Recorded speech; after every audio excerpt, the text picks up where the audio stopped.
तो दोस्तों नमस्कार, मैं हूं अनिल और रेसलिंग सुपर धमाल में आपका स्वागत है। तो एजे ली की वापसी हुई है डब्ल्यूडब्ल्यूई में 10 सालों के बाद। इस हफ्ते के स्मैकडाउन में आप सबने देखा वो नजारा, किस प्रकार एजे ली की वापसी हुई है। उसी प्रकार का अंदाज है एजे ली का, जिस प्रकार वो आई। कितनी फिट वो लग रही है दोस्तों, आपको बता दें 38 साल की वो है, लेकिन उनकी फिटनेस कमाल की है। आप देख सकते हैं, उनके बाइसेप्स देख सकते हैं, कमाल की फिटनेस वो लग रही है। सीएम पंक से भी ज्यादा वो यहाँ पर फिट और हिट दिखाई दे रही है। तो ऐसे में अब सवाल ये उठता है कि कितने टाइम के लिए जो है डब्ल्यूडब्ल्यूई में वापस आई है एजे ली। आपको बता दें कि रिपोर्ट्स के मुताबिक यहाँ पर मल्टी ईयर डील की है एजे ली ने डब्ल्यूडब्ल्यूई के साथ। तो कॉन्ट्रैक्ट साइन कर लिया है, आप सबको मैंने बता दी है वो बात। ट्रिपल एच ने खुद वो वीडियो शेयर करा है। तो ऐसे में बहुत ही अच्छी बात है, एजे ली की दोस्तों वापसी हुई है 10 सालों के बाद। उन्होंने मल्टी ईयर कॉन्ट्रैक्ट भी साइन कर लिया है और अब कुछ सालों के लिए वो जरूर डब्ल्यूडब्ल्यूई का हिस्सा होने वाली है। तो यानी कि 2 या 3 साल हो सकते हैं, उससे ज्यादा मुझे नहीं लगता कि इतना टाइम होगा, लेकिन 2 से 3 साल तक डब्ल्यूडब्ल्यूई में धमाल मचाने के लिए पूरी तरह से तैयार है एजे ली। जी हाँ दोस्तों, तो कमाल की आगे के प्लान में आपको थोड़ा सा बता दूं कि आगे जाकर के क्या क्या होने वाला है। आगे जाकर के बहुत ही तगड़ी राइवलरीज में जाने वाली है एजे ली। फिलहाल अभी अपने हस्बैंड की मदद करने वो आई हैं और रेसलपलूजा में वो मिक्स टैग टीम मैच होगा। उसके बाद जो है वो आगे बढ़ेंगी।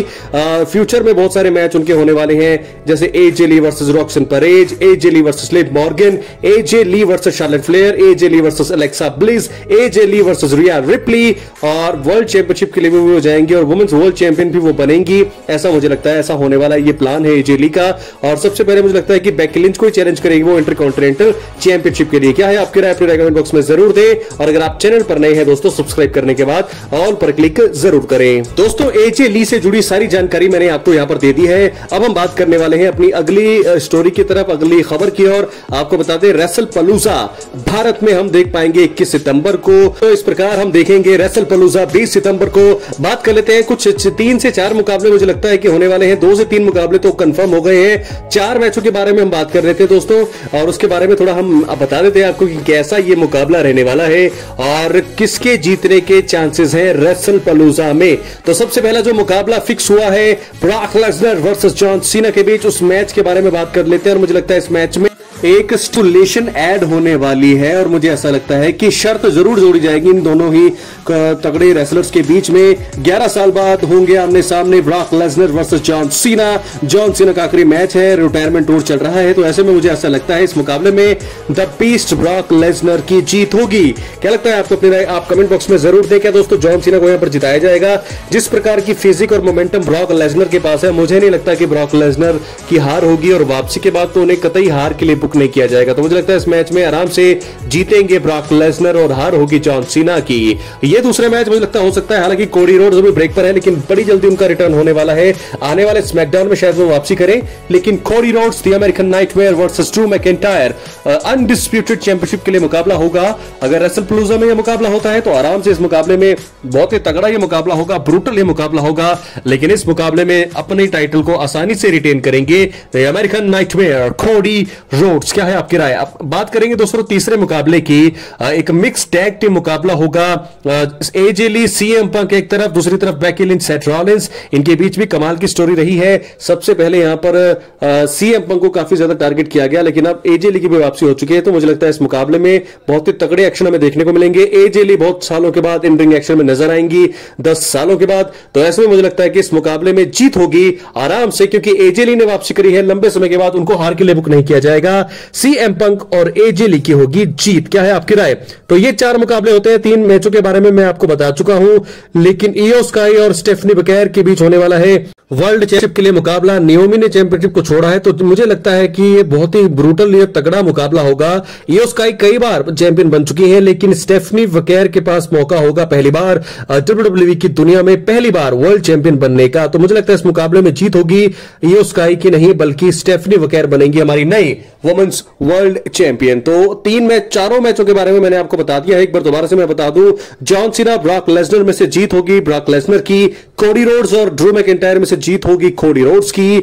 मिक्स टैग टीम मैच में सीएम पंक और एजे ली हराएंगे बेकी लिंच और सेथ रॉलिंस को, और वहीं आखिर में स्टेफनी बकेर हराएंगी इयो स्काई को और बन जाएंगी पहली बार डब्ल्यूडब्ल्यूई की दुनिया में वुमेन्स वर्ल्ड चैंपियन। जो नियोमी ने दोस्तों छोड़ी थी चैंपियनशिप, उसी चैंपियनशिप को कैरी करेंगी यहां पर स्टेफनी बकेर। क्या लगता है आपको, अपने कमेंट बॉक्स में जरूर दें। अब तक तो ये 4 ही मैच बुक हुए हैं और 3 मैचों के बारे में कंफर्म पता लगा है। कोडी रोड्स और ड्रू मैकिंटायर के बारे में जल्दी हमें पता लगने वाला है।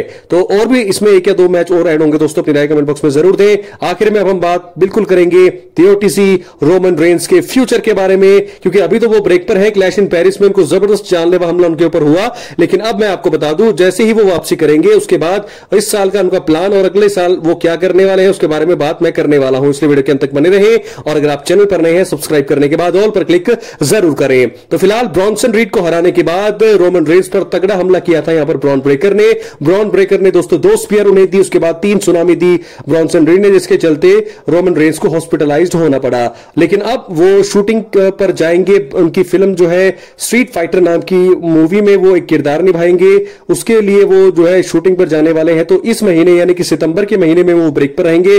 अगले महीने जब वो वापसी करेंगे या 1 या 2 महीने अगर वो नहीं भी आए तो मुझे लगता है कि वर्ल्ड चैंपियनशिप पर उनकी नजरें होंगी, चाहे वो वर्ल्ड हैवीवेट चैंपियनशिप हो, चाहे वो अनडिस्प्यूटेड डब्ल्यूडब्ल्यूई टाइटल हो। मुझे लगता है कि कोडी रोड्स और रोमन रेंस होने वाला है एक बार फिर, यानी कि तीसरी बार हम देख सकते हैं रेसलमेनिया 42 के स्टेज पर, क्योंकि कोडी रोड्स ने अभी हाल ही में जॉन सीना को समरस्लैम में हराया और अभी एकदम से उनसे चैंपियनशिप नहीं ली जाएगी। मुझे लगता है कि रेसलमेनिया 42 तक कोडी रोड्स अपने चैंपियनशिप को कैरी करेंगे और वहां पर रोमन रेंस के साथ उनका मुकाबला हो सकता है तीसरी बार। तो दोस्तों क्या लगता है आपको, क्या यही होने वाला है? ओटीसी रोमन रेंस अभी फिलहाल आकर के वापसी जब वो करेंगे ब्रॉन ब्रेकर से निपटेंगे। ब्रॉन ब्रेकर के बाद शायद वो सेथ रॉलिंस से भी भिड़ जाए, शायद भिड़े, लेकिन अगर ब्रॉन ब्रेकर के साथ उनका मैच होगा मुझे नहीं लगता कि वो फिर वर्ल्ड हैवीवेट चैंपियनशिप के लिए जाना चाहेंगे।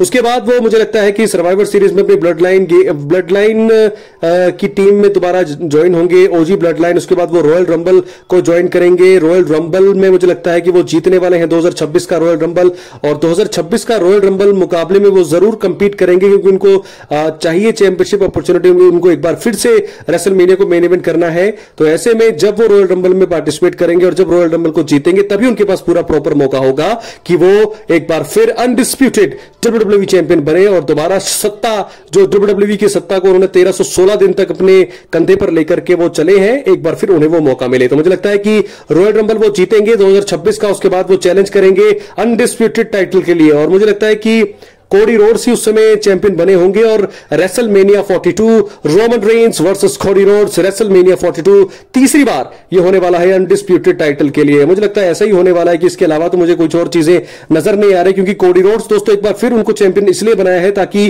रोमन के साथ तीसरी बार उनकी फ्यूड किक कराई जा सके, और क्योंकि रोमन को वैसे भी उनका रीमैच मिला नहीं है तो मुझे लगता है कि रेसलमेनिया 42 में ही उन्हें उनका रीमैच मिलेगा और वहां पर चैंपियन बनेंगे रोमन रेंस। जी हां, रोमन रेंस हरा देंगे कोडी रोड्स को और बन जाएंगे एक बार फिर हमारे नए undisputed WWE champion OTC Roman Reigns tribal chief. तो मुझे लगता है कि रोमन रेंस का टाइम 2026 में आएगा, यानी कि अगले साल वो बनेंगे चैंपियन, क्योंकि तकरीबन 2 साल हो जाएंगे उनको चैंपियन नहीं वो बने हैं दोस्तों। चैंपियनशिप पिक्चर से ही दूर रहे हैं रोमन रेंस, लेकिन मुझे लगता है कि रेसलमेनिया 42 में वो जीतने वाले हैं चैंपियनशिप और कोडी रोड्स को हरा करके वो बनेंगे एक बार फिर नए अनडिस्प्यूटेड डब्ल्यूडब्ल्यूई चैंपियन। क्या है आपकी राय? कमेंट बॉक्स में जरूर दें। चैनल पर रहे तो सब्सक्राइब करें। मिलता है अगली वीडियो में। बहुत बहुत धन्यवाद।